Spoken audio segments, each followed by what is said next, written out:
আমি বাংলাদেশের ইতিহাসে কিংবদন্তি আলোচক মাওলানা দেলওয়ার হোসেন সাইদি সাহেবের একটা বক্তব্য শুনেছি। উনি হজ করতে গিয়েছেন। হজে যাওয়ার পরে মিসফালাতে হাঁটতেছেন সাইদি সাহেব, কিন্তু হোটেল থেকে টাকা নিতে ভুলে গেছিলেন। মিসফালাতে হাঁটতেছেন, এখন অনেক দূরে চলে যাওয়ার পর তিনি দেখেন, অনেক দূরে যাওয়ার পর দেখেন ওনার পকেটে টাকা নাই। আপনি জানেন এটা?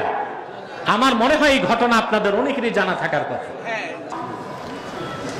সাইদি সাহেবের পকেটে টাকা নাই, টাকা ছাড়া গাড়ি তুলবেন কেমন করে? হঠাৎ দেখেন এক ব্যক্তি একটা ইনভেলপ এনে দিলেন, বললেন বাইতুল শরফের পীর সাহেব এটা পাঠিয়েছেন হাদিয়া। মুসলমান, মুসলমান, আল্লাহর ওলিদের এটা ইলমে গায়ব নয়, ইলমুল মুকাদ্দাস।